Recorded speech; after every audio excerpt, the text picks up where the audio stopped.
नमस्कार. आज जी मी भाजी बनवली ना ती म्हणजे सुरणीची भाजी. अगदी चिकन मटन सारखी लागणारी. चला तर मग सुरुवात करूया आपल्या रेसिपीला. आता या ठिकाणी मी सुरण घेतले. सुरण कापण्या अगोदर हाताला तेल लावायचे. तेल यासाठी लावायचे की हाताला खाज सुटू नये म्हणून. आता इकडे सुरणचे जे बारीक तुकडे आहेत ते करून घेते. सुरणचा टणक असा भाग आहे तो मी अगोदर काढून घेतलेला आहे. तो भाजीमध्ये जाता कामा नये. बारीक असे स्लाइसचे तुकडे मी करून घेतलेले आहेत. आता तुकडे केल्यानंतर आपल्याला ही शिजू घालायचं आहे.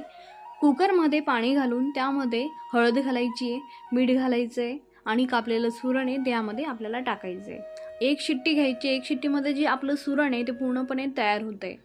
सुरण हे कंदमूळ आहे, जमिनीखाली हे तयार होतं आणि यामध्ये बारीक बारीक असे काटे असतात जे आपण खाल्ल्याने गळ्यामध्ये थोडी खाजही सुटू शकते. त्यासाठी आपण लिंबू टाकायचं आहे.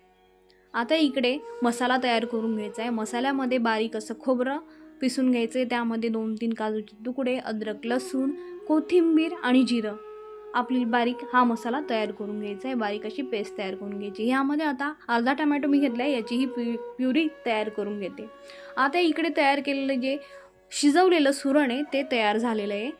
याचं पाणी आपल्याला ह्या भाजीमध्ये टाकायचं नाही आहे, हे पाणी टाकून द्यायचं आहे. आता इकडे कढईमध्ये तेल टाकून जिरं टाकायचं आहे. जिरं मस्त असं फुटल्यानंतर कढीपत्त्याची फोडणी द्यायची. कढीपत्ता असा तडतडल्यानंतर त्यामध्ये बारीक आपल्याला कांदा आहे तो कांदा ह्यामध्ये आपल्याला व्यवस्थित असा फ्राय करायचा आहे. कांदा फ्राय झाल्यानंतर आपण जो मसाला तयार केलेला होता तो मसाला ह्यामध्ये घालायचा आहे आणि यालाही व्यवस्थित असा फ्राय करायचा आहे.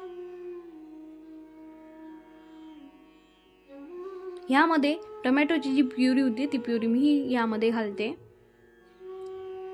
प्युरी आता व्यवस्थित मिक्स करून घेते. आता यामध्ये मसाला घालते. मसाल्यामध्ये चटणी, गरम मसाला, काळा मसाला आणि हळद घालते. आता हे मसाले व्यवस्थित असे फ्राय करून घेते. तेल सुटेपर्यंत हे मसाले फ्राय करायचे. मसाल्यांना मस्त असं तेल सुटले. आता यामध्ये 1-1.5 ग्लास मी पाणी घालते.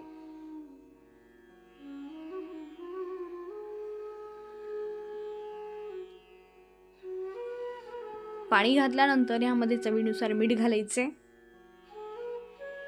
बारीक कापलेली कोथिंबीर आणि पाण्याला उकळी येऊ द्यायची. आणि तोपर्यंत आपण आता शिजवलेलं सुरण होतं ते आता तेलामध्ये फ्राय करून घ्यायचे. तेल असं आपल्याला तापू द्यायचे. तेल तापल्यानंतर जे सुरण आहे ते आपल्याला ह्यामध्ये फ्राय करायचे. तेल तापलेल्या तेलामध्येच हे फ्राय करायचे. थोडं थंड लो फ्लेमवर आपण केलं ना तर हे सुरण आहे ते आपलं तेल आहे पूर्ण